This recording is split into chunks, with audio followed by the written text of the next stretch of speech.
며느리가 시어머니 카드를 훔쳐다 썼습니다. 하지만 더 충격적인 건 그 사실을 숨기기 위해 시어머니를 치매 환자로 만들려 했다는 것입니다. 가족은 아무도 믿어주지 않았습니다. 어머니, 그게 치매 증상이에요. 기억이 또 헷갈리시는 거죠. 카드가 사라지고 돈이 빠져나가도 범인은 절대 의심받지 않았습니다. 그 모든 거짓말은 단 하나의 CCTV 화면 앞에서 끝났습니다. 오늘 이야기 시작합니다. 서울 노원구의 한 24평 아파트. 이곳에는 68세 박정순 할머니가 42살 아들 민준호, 38살, 며느리 이수진, 10살 손자 민서준과 함께 살고 있었다. 남편을 일찍 여인 정순 씨는 홀로 아들을 키우며 평생을 청소일과 식당일로 보냈다. 그렇게 모은 돈으로 아들을 대학까지 보냈고 지금은 아들이 중견기업 과장으로 일하며 가정을 꾸리고 있었다. 어머니, 아침 드세요. 수진이 식탁에 된장찌개와 구운 고등어를 올렸다. 오늘도 일찍 나가시죠? 정순 씨는 고개를 끄덕였다. 아직도 주 3회 아파트 청소 일을 나가고 있었다. 몸이 성한데 집에만 있으면 답답하다는 게 이유였다. 어머니, 이제 그만 쉬세요. 우리가 다 해드릴게요. 준호가 걱정스럽게 말했지만 정순 씨는 웃으며 고개를 저었다. 괜찮아. 움직여야 건강해. 그리고 내 용돈은 내가 벌어야지. 식사를 마친 정순 씨는 가방을 들고 현관으로 향했다. 그때 수진이 다가와 말했다. 어머니, 오늘 병원 가시는 날 아니에요? 치매 검사 결과 들으러요.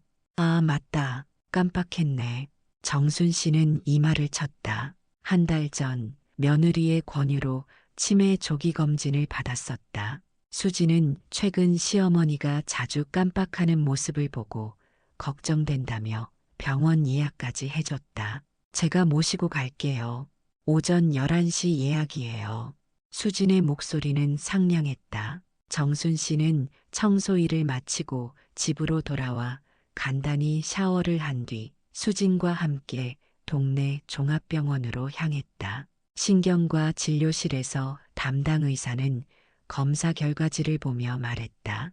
다행히 치매 소견은 없습니다. 다만 연령대에서 흔히 나타나는 경도인지장의 초기 단계로 보입니다. 스트레스를 줄이시고 규칙적인 운동과 두뇌 활동을 하시면 충분히 관리 가능합니다. 정순 씨는 안도의 한숨을 쉬었다. 옆에 앉은 수진도 웃으며 고개를 끄덕였다. 다행이네요, 어머니. 병원에서 나오는 길, 수진이 말했다. 어머니, 그래도 조심하셔야 해요. 의사 선생님이 초기 단계라고 했잖아요. 앞으로 중요한 건 잘 챙기세요. 정순 씨는 고개를 끄덕이며 가방 속 지갑을 꺼냈다. 커피라도 한 잔 사겠다며 카드를 찾는데 평소 넣어두던 자리에 신한은행 체크카드가 보이지 않았다. 내 카드가 어머니 또 잃어버리셨어요? 수진이 걱정스러운 표정으로 물었다. 아니, 분명 여기 넣어뒀는데. 정순 씨는 당황했다. 수진은 한숨을 쉬며 말했다. 어머니, 이것 봐요. 의사 선생님 말씀 들었잖아요. 이런 게 바로 증상이에요. 집에 가서 찾아봐요. 집으로 돌아온 정순 씨는 방 안 구석구석을 뒤졌지만 카드는 보이지 않았다. 결국 은행에 전화해 분실 신고를 하고 재발급을 받기로 했다. 저녁에 퇴근한 준호에게 이 이야기를 하자 준호는 걱정스러운 표정으로 어머니를 바라봤다. 어머니, 정말 조심하셔야 해요. 요즘 보이스피싱도 많고 알았어. 내가 조심할게. 정순 씨는 쓸쓸하게 웃었다. 나이 들어가는 게 이렇게 서러운 일인지 몰랐다. 카드 재발급을 받은 지 일주일 후 정순 씨는 또다시 이상한 일을 경험했다. 지갑에 분명 5만 원권 2장이 있었는데 어느새 사라진 것이었다. 또 깜빡했나 정순 씨는 자책했다. 청소 일을 하다가 떨어뜨렸을 수도 있고 어디 쓰고 잊어버렸을 수도 있었다. 하지만 기억이 나지 않았다. 며느리에게 이 이야기를 꺼내자 수지는 진지한 표정으로 말했다. 어머니, 병원에 다시 가보시는 게 좋을 것 같아요. 증상이 빨리 진행되는 것 같아요.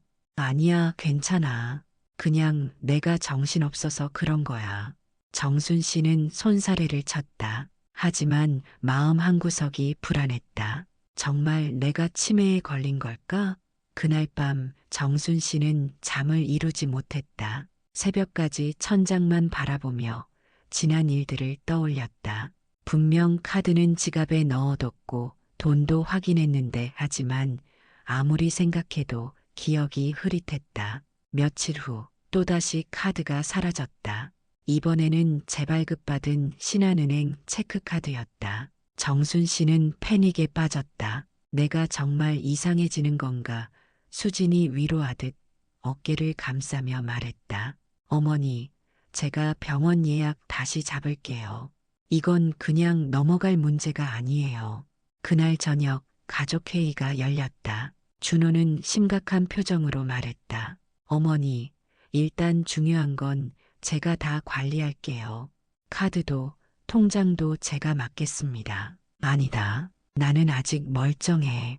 정순 씨는 강하게 반발했다. 하지만 아들과 며느리의 눈빛에는 확신에 찬 걱정이 담겨 있었다. 어머니, 이건 어머니를 위한 거예요. 만약에 카드를 잃어버리면 누가 나쁜 마음 먹고 쓸 수도 있잖아요. 수진의 말에 정순 씨는 결국 고개를 끄덕였다. 알았어. 그럼 카드는 너희가 보관해라. 대신 필요할 때 달라고 하면 바로 줘야 한다. 그날 밤 정순 씨는 자신의 카드와 통장을 아들에게 건넸다. 준호는 안전한 곳에 보관하겠다며 서재 책상 서랍에 넣었다. 정순 씨는 묘한 상실감을 느꼈다. 평생 혼자 벌고 혼자 관리하며 살아온 삶이었다. 이제는 그것마저 빼앗긴 기분이었다. 하지만 가족들을 걱정시키고 싶지 않았다. 조금만 참자. 금방 나아질 거야. 정순 씨는 스스로를 다독였다. 그로부터 한 달이 지났다. 정순 씨는 카드 없이 지내는 것이 불편했지만 필요할 때마다 아들이나 며느리에게 부탁했다. 그런데 이상한 일이 계속됐다. 어느 날 정순 씨는 은행에서 온 문자 알림을 확인했다. 자신의 체크카드로 편의점에서 38,000원이 결제됐다는 내용이었다. 뭐지? 나 오늘 카드 안 썼는데. 정순 씨는 당황해서 준호에게 전화를 걸었다. 엄마, 제가 오늘 편의점에서 담배 샀어요. 엄마 카드 잠깐 썼어요. 죄송해요. 준호의 설명에 정순 씨는 안도했다. 아, 그렇구나. 괜찮아. 마음대로 써도 돼. 하지만 이틀 뒤 또 알림이 왔다. 이번에는 화장품 가게에서 12만 원. 정순 씨는 고개를 갸우뚱했다. 준호가 화장품을 살 리 없었다. 혹시 수진이가 샀나? 저녁에 물어보니 수진은 환하게 웃으며 대답했다. 아, 네. 제가 기초 화장품 좀 샀어요. 어머니 것도 같이 샀는데 나중에 드릴게요. 그래, 그래. 쓸 만큼 써라. 정순 씨는 고개를 끄덕였지만 마음 한구석이 찜찜했다. 문제는 그 다음부터였다. 매일같이 결제 알림이 왔다. 편의점, 카페, 음식점, 쇼핑몰 하루에 적게는 2만 원에서 많게는 15만 원까지 빠져나갔다. 정순 씨는 더 이상 참을 수 없어서 준호에게 통장을 보자고 했다. 엄마, 왜요? 제가 잘 관리하고 있어요. 아니다. 내가 직접 확인하고 싶어. 정순 씨의 목소리에 힘이 들어갔다. 준호는 마지못해 통장을 꺼내 보여줬다. 잔액은 충격적이었다. 한 달 전까지 730만 원이었던 잔고가 이제는 410만 원으로 줄어 있었다. 무려 320만 원이 빠져나간 것이다. 이게 뭐야? 정순 씨의 손이 떨렸다. 준호는 당황한 표정으로 말했다. 엄마, 제가 급하게 쓸 일이 있어서 다음 달에 바로 넣어드릴게요. 급하게 쓸 일? 뭐가 그렇게 급했어? 정순 씨의 목소리가 커졌다. 준호는 말을 얼버무렸다. 그게 회사에서 갑자기 경조사비가 많이 나가서 정순 씨는 더 이상 묻지 않았다. 아들을 의심하고 싶지 않았다. 하지만 밤에 혼자 누워서 생각하니 이상했다. 경조사비로 320만 원? 그것도 한 달 만에 뭔가 석연치 않았다. 다음 날 정순 씨는 조심스럽게 며느리에게 물었다. 수진아, 혹시 우리 준호가 무슨 돈 쓸 일 있어? 수진은 잠시 생각하더니 고개를 저었다. 아니요, 특별한 건 없는데요. 왜요, 어머니? 아니야, 그냥 궁금해서. 정순 씨는 더 이상 캐묻지 않았다. 하지만 의심의 씨앗은 자라기 시작했다. 정순 씨는 밤마다 결제 알림 문자를 하나하나 확인했다. CU 편의점, 세븐일레븐, 이마트24 모두 집 근처 편의점들이었다. 그리고 결제 시간은 대부분 낮 시간대. 준호가 회사에 있을 시간이었다. 그럼 누가 쓴 거지? 정순 씨의 머릿속이 복잡해졌다. 그날 밤 정순 씨는 결심했다. 직접 확인해야겠다고. 다음 날 아침 정순 씨는 청소일을 일찍 마치고 집으로 돌아왔다. 준호는 회사에, 손자는 학교에 갔고 집에는 며느리 수진만 있었다. 어머니, 벌써 오셨어요? 수진이 놀란 표정으로 물었다. 응, 일이 일찍 끝나서.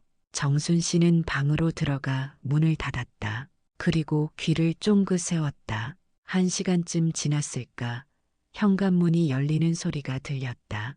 정순 씨는 조심스럽게 방문을 살짝 열고 밖을 내다봤다. 수진이 외출복을 입고 가방을 들고 나가는 모습이 보였다. 정순 씨는 재빨리 옷을 걸치고 조용히 뒤를 따라갔다. 아파트 단지를 빠져나간 수진은 골목길을 지나 CU 편의점으로 들어갔다. 정순 씨는 편의점 밖에서 유리창 너머로 수진을 지켜봤다. 수진은 과자, 음료수, 컵라면 등을 바구니에 담았다.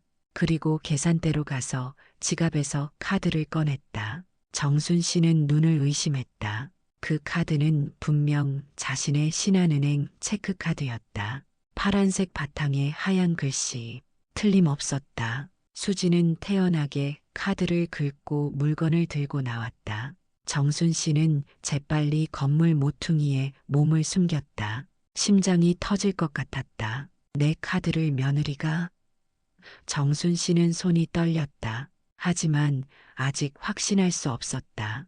혹시 준호가 며느리에게 카드를 준 걸 수도 있었다. 정순 씨는 집으로 돌아와 준호에게 전화를 걸었다. 준호야, 혹시 수진이한테 내 카드 준 적 있어? 네, 아니요, 왜요? 준호의 대답은 단호했다. 엄마 카드는 제 서랍에 잘 보관하고 있어요. 왜 그러세요? 정순 씨는 대답 대신 전화를 끊었다. 그리고 준호의 서재로 들어가 책상 서랍을 열었다. 지갑 속에는 정순 씨의 카드들이 가지런히 꽂혀 있었다. 신한은행 체크카드도 있었다. 그럼 수진이가 쓴 카드는 뭐지? 정순 씨는 카드를 꺼내 자세히 살펴봤다. 그리고 깨달았다. 이건 새로 재발급받은 카드였다. 그럼 이전에 잃어버렸다던 카드는? 정순 씨의 머릿속이 복잡해졌다. 모든 퍼즐 조각이 맞춰지기 시작했다. 카드가 사라진 날들, 수진이 병원 예약을 잡아주던 날, 치매 검사를 권유하던 모습, 자꾸 기억력을 의심하게 만들던 말들. 설마 수진이가 일부러? 정순 씨는 온몸에 소름이 돋았다. 며느리가 자신의 카드를 훔쳐 쓰고 그걸 자신의 치매 탓으로 돌린 거였다. 그리고 가족들까지 설득해 카드를 아들에게 맡기게 했지만 이미 예전 카드를 손에 쥐고 있었던 것이다. 정순 씨는 분노와 배신감에 눈물이 났다. 어떻게 며느리가 나한테 이럴 수가. 저녁 준호가 퇴근했을 때 정순 씨는 아들을 불렀다. 준호야, 너 오늘 수진이한테 내 카드 준 적 없지? 네, 없어요. 왜 자꾸 그러세요? 준호는 짜증 섞인 목소리로 대답했다. 정순 씨는 심호흡을 했다. 그럼 은행에서 온 문자 좀 보자. 오늘 낮에 CU 편의점에서 결제된 거. 준호는 휴대폰을 꺼내 문자를 확인했다. 오후 2시 23분 CU 편의점 24,000원. 준호의 얼굴이 굳어졌다. 이거 제가 쓴 게 아닌데요. 그럼 누가 썼어? 정순 씨의 목소리가 떨렸다. 준호는 당황한 표정으로 수진을 불렀다. 여보, 혹시 오늘 엄마 카드 쓴 적 있어? 수진은 침착하게 고개를 저었다. 아니요, 왜요? 정순 씨는 더 이상 참을 수 없었다. 수진아, 나 오늘 너 봤어. CU 편의점에서 내 카드로 계산하는 거. 순간 수진의 얼굴이 하얗게 질렸다. 준호는 믿을 수 없다는 표정으로 아내를 바라봤다. 여보, 그게 무슨 소리야? 수진은 잠시 당황했지만 곧 진정하고 말했다. 어머니, 착각하신 거예요. 저 오늘 집에만 있었어요. 거짓말하지 마. 내가 똑똑히 봤어. 파란색 카드, 신한은행 체크카드 맞지? 정순 씨의 목소리가 커졌다. 수지는 여전히 침착했다. 어머니, 병원에서 뭐라고 했어요? 경도인지장애 초기라고 했잖아요. 기억이 헷갈리시는 거예요. 이 말에 준호도 고개를 끄덕였다. 엄마, 혹시 다른 사람을 수진이로 착각하신 거 아니에요? 정순 씨는 절망감이 밀려왔다. 아들마저 자신을 믿지 않았다. 아니야, 분명히 봤어. 수진이가 내 카드로 어머니 카드는 여기 서랍에 다 있잖아요. 수진이 서재로 가서 카드를 가져왔다. 보세요. 다 여기 있어요. 제가 뭘로 결제를 해요? 정순 씨는 말문이 막혔다. 그때 준호가 말했다. 엄마, 병원에 다시 가봐요. 증상이 심해지는 것 같아요. 그날 밤 정순 씨는 잠을 이룰 수 없었다. 분명히 본 건데 왜 아무도 믿어주지 않을까? 며느리는 태어나고 아들은 자신을 치매 환자 취급했다. 정순 씨는 답답함에 방안을 서성였다. 그때 문득 생각이 났다. CCTV.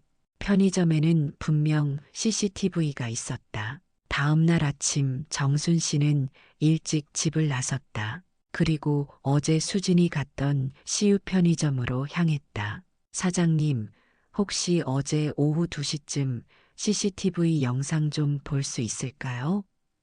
정순 씨는 떨리는 목소리로 물었다. 편의점 사장은 40대 중반의 여성이었다. 무슨 일이신데요? 제 며느리가 제 카드를 훔쳐 쓴 것 같아서요.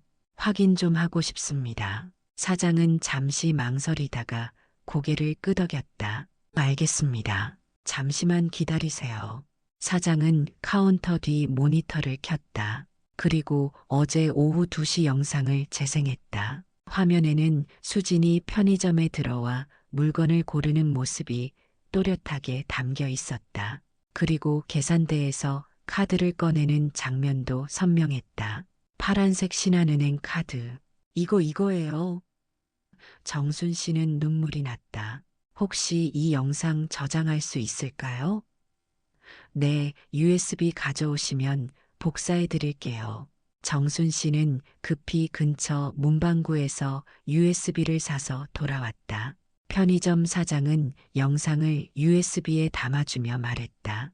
힘내세요, 어머님. 저도 시어머니 모시는데 마음 아프네요. 정순 씨는 USB를 꼭 쥐고 집으로 돌아왔다. 그리고 저녁에 준호가 퇴근하길 기다렸다. 준호야, 이것 좀 봐. 정순 씨는 USB를 노트북에 꽂고 영상을 재생했다. 화면에는 수진이 카드로 계산하는 모습이 생생하게 담겨 있었다. 준호의 얼굴이 굳어졌다. 이게 뭐야? 내가 말했잖아. 수진이가 내 카드를 훔쳐 썼다고. 정순 씨의 목소리는 떨렸지만 단호했다.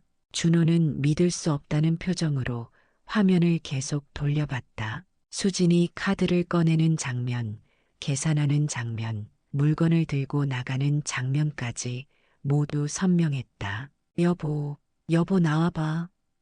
준호가 거실로 나가 수진을 불렀다. 수진은 부엌에서 설거지를 하고 있었다. 왜 그래요? 이게 뭐야? 이게 뭐냐고.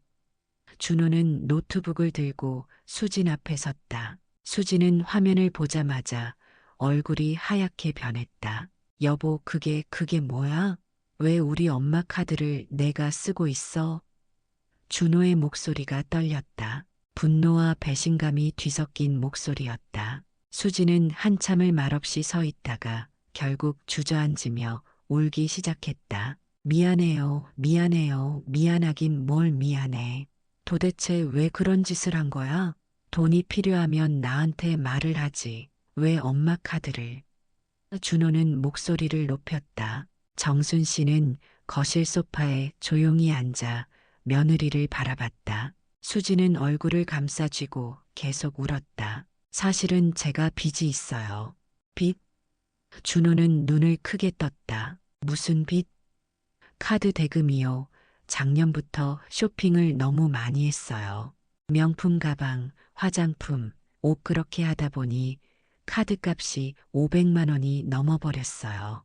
제 월급으로는 감당이 안 돼서 수진의 고백에 준호는 말을 잃었다. 그래서 우리 엄마 카드를 훔쳐 쓴 거야?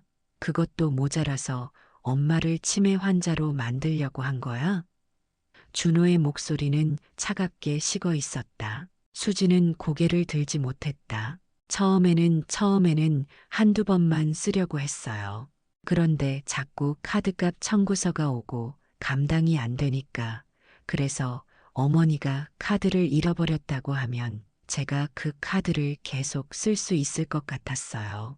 그리고 어머니가 나이도 있으시고 기억도 가끔 헷갈리시니까. 그래서 엄마를 병원에 데려가서 치매 검사까지 받게 한 거야. 엄마가 정말 치매에 걸렸다고 가족들을 믿게 만들려고. 준호는 손이 떨렸다. 그건 아니에요. 정말로 어머니 걱정도 됐어요. 하지만 제 상황이 너무 급해서 수진의 변명에 정순 씨는 한숨을 쉬었다. 수진아, 돈이 필요하면 나한테 말했어야지. 왜 이렇게 돌아서 간 거야? 정순 씨의 목소리는 슬펐다. 수지는 얼굴을 들고 시어머니를 바라봤다. 죄송해요. 어머니 정말 죄송해요. 제가 너무 잘못했어요. 지금 사과한다고 용서가 돼? 320만 원이면 엄마가 청소 일하면서 얼마나 힘들게 모은 돈인데. 준호는 더 이상 참을 수 없었다. 당장 경찰에 신고할 거야. 여보, 제발 한 번만 용서해줘요. 수지는 준호의 바지를 붙잡았다. 하지만 준호는 냉정하게 손을 뿌리쳤다. 안 돼. 이건 용서할 수 있는 문제가 아니야. 다음 날 준호는 경찰서에 신고했다. 절도죄와 사기죄로 수진을 고소했다. CCTV 영상과 카드 사용 내역이 명백한 증거였다. 수진은 조사를 받으며 모든 사실을 자백했다. 총 320만 원을 정순 씨의 카드로 사용했고 그 돈은 자신의 카드 빚을 갚고 쇼핑하는 데 썼다고 진술했다. 검찰은 수진에게 집행유예 1년을 구형했고 법원은 이를 받아들였다. 준호는 수진에게 이혼을 요구했다. 더 이상 같이 살 수 없어. 내가 우리 엄마한테 한 짓은 절대 용서할 수 없어. 수진은 울며 애원했지만 준호의 마음은 변하지 않았다. 엄마를 치매 환자로 만들려고 한 건 진짜 악질이야. 그게 사람이 할 짓이야?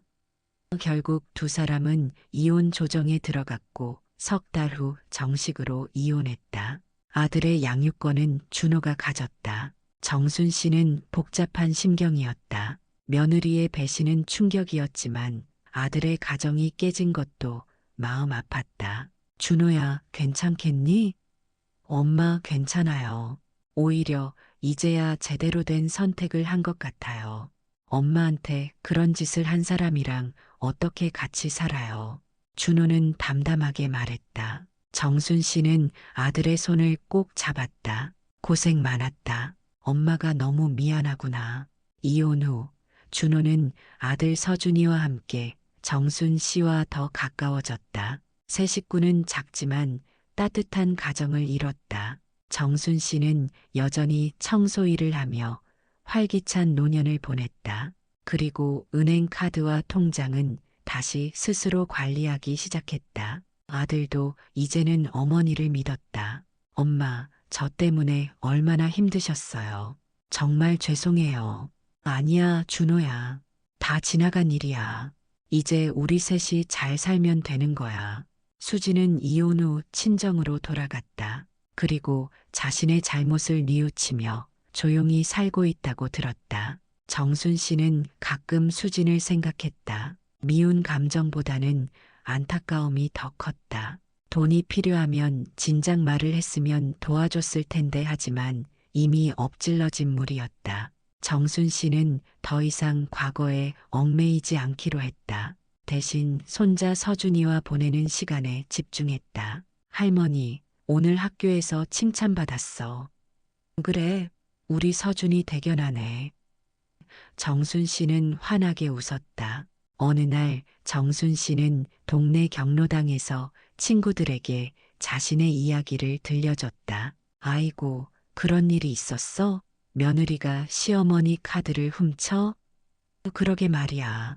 세상에 그런 며느리도 다 있더라고. 친구들은 혀를 끌끌 찼다. 하지만 정순 씨는 담담했다. 그래도 다행이야. CCTV가 있어서 그게 없었으면 나 평생 치매 환자로 살았을지도 몰라. 정순 씨는 쓸쓸하게 웃었다. 시간이 흘러 1년이 지났다. 정순 씨는 여전히 건강하게 청소 일을 다니고 있었다. 기억력도 예전보다 좋아졌다. 병원에서는 경도인지장애 초기 진단을 받았지만 규칙적인 운동과 두뇌 활동으로 증상이 호전됐다. 어머니, 오늘 저녁은 제가 할게요.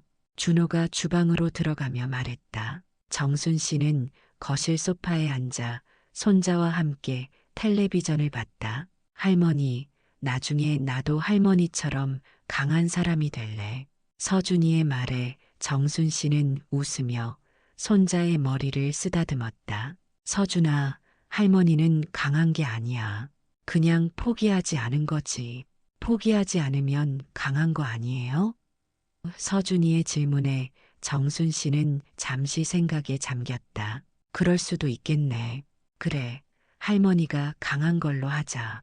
두 사람은 웃음을 터뜨렸다. 준호는 주방에서 그 모습을 바라보며 흐뭇하게 미소 지었다. 비록 아내를 잃었지만 어머니와 아들과 함께하는 삶이 나쁘지 않았다. 어느 토요일 오후 정순 씨는 편의점에 들렀다. 그 편의점 사장이 반갑게 인사했다. 어머니, 요즘 어떠세요? 잘 지내요. 사장님 덕분에 진실을 밝힐 수 있었어요. 정말 고마워요. 당연한 일 했을 뿐이에요. 그나저나 며느리분은 어떻게 됐어요? 사장의 물음에 정순 씨는 담담하게 대답했다. 이혼했어요. 지금은 친정에서 지내고 있대요. 아이고, 그래도 진실이 밝혀져서 다행이에요. 정순 씨는 편의점을 나서며 하늘을 올려다봤다. 맑고 푸른 하늘이 펼쳐져 있었다. 지난 1년은 정말 힘든 시간이었다. 며느리의 배신, 가족의 불신, 치매 환자 취급 모든 것이 악몽 같았다. 하지만 이제는 다 지나갔다. 정순 씨는 깊은 숨을 들이마셨다. 그래, 이제 다시 시작이야.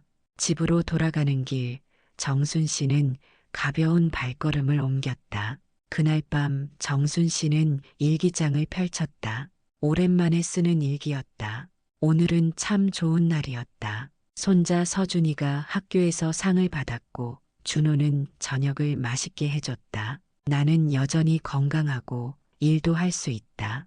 비록 며느리 때문에 힘든 시간을 보냈지만 이제는 모두 지나갔다. 앞으로는 더 행복하게, 더 당당하게 살아가리라. 정순 씨는 일기장을 덮고 조용히 미소 지었다. 세상에는 많은 이야기가 있다. 어떤 이야기는 행복하고 어떤 이야기는 슬프다. 정순 씨의 이야기는 배신과 고통으로 얼룩졌지만 결국 진실이 승리했다. CCTV 한 장이 모든 것을 바꿨다. 만약 그 영상이 없었다면 정순 씨는 평생 치매 환자로 낙인 찍혔을지도 모른다. 하지만 진실은 언제나 밝혀진다. 그리고 그 진실을 밝히기 위해 포기하지 않는 것, 그것이 진정한 강함이다. 여러분이라면 어땠을까요? 가족에게 배신당했을 때, 아무도 믿어주지 않을 때, 그래도 끝까지 진실을 밝히려 노력할 수 있을까요? 정순 씨는 그렇게 했습니다. 그리고 결국 승리했습니다. 이 이야기가 여러분에게 작은 용기가 되길 바랍니다. 아무리 어두운 순간에도 진실은 빛을 발한다는 것을, 포기하지 않으면 반드시 길이 보인다는 것을 기억해 주세요. 여러분의 생각을 댓글로 남겨주세요. 좋아요와 구독은 큰 힘이 됩니다.